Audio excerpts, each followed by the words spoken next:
Sa mga Pilipino na naghahanap ng trabaho abroad, eto guys, libu-libong trabaho ang magbubukas sa Germany at sa Czech Republic.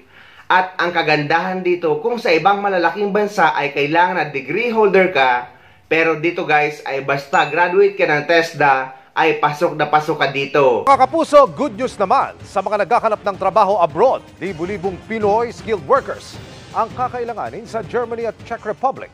Nakatutok si JP Soriano. Graduate ng Electrical and Computer Installation and Maintenance Skills sa TESDA, sina Heidi at Ramonito. Si Heidi, nagtrabaho muna bilang sekretarya sa opisina at naging barista sa isang cafe. Pero ngayon, gusto na raw niyang mag-abroad kaya naghahanap-hanap na siya ng ma-applyan. Po Germany, Europe, Canada, yan po Japan, yun po yung mga natatarget ko pong bansa. Kabaligtaran naman si Ramonito na ayaw sanang mag-abroad para di mawalay sa kanyang ina. Pero para po sa mother ko and para makapag-provide ako ng magandang support para sa kanya kasi tumatanda na rin po siya. Sakto, dahil ang mga skilled workers gaya ni na Heidi at Ramonito ang kakailanganin ng Germany at Czech Republic. Ayon sa Department of Migrant Workers, ikinakasan na ang mga kasunduan para sa lehitimo at maayos sa deployment. Itinaon din ang mga pag-uusap sa working visit ni Pangulong Bongbong Marcos sa Germany. Kailangan nila sa manufacturing, kailangan nila sa mga engineering works, construction. Sunod na makakausap ng DMW ang labor officials ng Czech Republic sa pagbisita rin doon ni Pangulong Marcos. They are allotting 10,000 working visas for Filipinos for this year across industries. Paano natin to gagawin itong 10,000? Ano ba itong mga workers na ito? And ano yung recruitment modalities na gagawin natin? At saka siguro i-stress natin yung fight against illegal recruitment. Ayon sa DMW, target daw na makabuo ng government to government o G2G kung tawagin sa Germany. Gaya raw ng kasunduan sa pag-deploy ng mga Pilipinong nurse doon sa ilalim ng Triple Win Agreement. Sa ngayon, habang wala pang mga job orders na inaalok sa Germany at Czech Republic, payo ng DMW sa mga nais mag-apply, magpakabihasa sa iba't ibang skills at kumuha ng national certification sa TESDA. Huwag din daw papatol sa mga inaalok na trabaho sa social media at tanging sa DMW website lang mag-apply. Yes, it's a joint communique for conducting consultations between our two governments, the Philippines and the Czech Republic. So, nandun nga si Presidents Marcos and Pavel para ma-witness ito at yung kapirmahan natin ay yung Ministry of Labor and Social Affairs nila, si Deputy Minister Lopez Sova.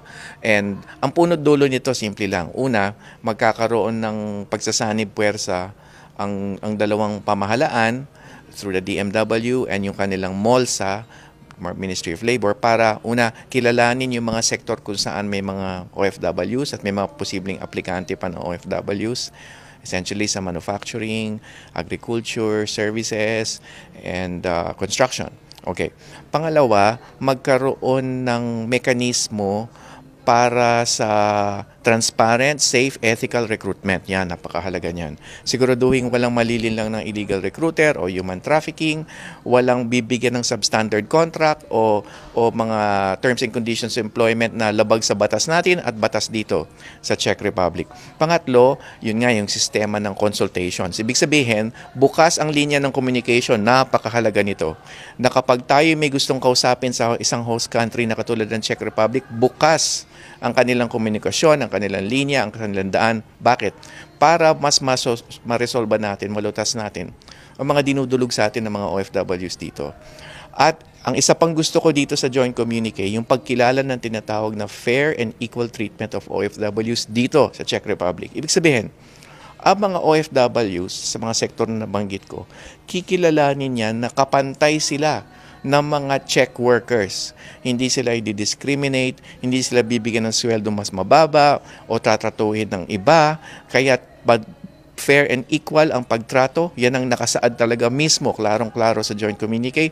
Hindi lang yun, magtatatag pa tayo ng mga safeguards para maiwasan altogether ang pagkakaroon ng problema o di pagkakaintindihan ng isang employer na Czech at ng Pilipinong manggagawa. As ang kaparaanan dito, yung tinatawag na education or pre-departure orientation and post-arrival orientation para mas maganda ang adjustment, ang pagkakaroon ng pagkakaunawa ng isang manggagawang Pilipino kung ano yung dadatnan niyang trabaho dito at sitwasyon. Merong pagkakaroon ng pagdoble ng quota, pagkilala ng Czech government. Pangalawa tayo sa lahat ng nationalities na pinagbigyan daan na foreign nationalities na pinagbigyan daan na magtrabaho dito. Pangalawa tayo sa listahan ng pinakamarami at yun nga, dumoble yung quota. So that means magbibigay daan ito sa pagkakataon na empleyo dito, but at the same time may hamon din, di ba? Kasi ipoproseso natin yung dokumento nila, doble ang bilang. Kaya dodoblehin din natin ang bilang ng tao natin dito sa ating Migrant Workers Office. Meron tayong labor attaché. And per instruction din ni Pangulo, gawa ng paraan na i-digitalize, pabilisin ang proseso. At the same time, may garantiya ng protection. Ang panawagan natin ay magkaroon ng pag-uunawa. Bukas ang inyong isipan na maraming kailangan malaman bago pa man pumunta sa isang bansa na katulad ng Czech Republic. At doon sa mga nandito na, yung mga batikang OFWs na, ibahagi ninyo ang kaalaman ninyo. Mga payo ninyo, tips, advice, para doon sa mga padating pa lang. Kasi doon natin makikita, gagawa natin ng mga social media memes, mga pamphlets, brochures, ang inyong mga payo, yung financial education, para hindi malinlang sa pagkabaon ng utang o investment scams ang mga OFWs natin at kanilang mga pamilya. Yun, magbahagi nan tayo para mas maitaguyod natin yung edukasyon ng isang OFW na papasok pa lang dito sa Czech Republic. Kahit nandito na, ay kailangan pa rin mabahagi na ng kaalaman para mas mapabuti ang kinabukasan ng sarili niya, pamilya at sambayanan. Kaya guys, habang nagtatrabaho kayo dyan sa Pilipinas, ay sikapin nyo makapag-aral ng iba't ibang skill sa TESDA. Dahil mapapakinabangan nyo yan dito sa ibang bansa.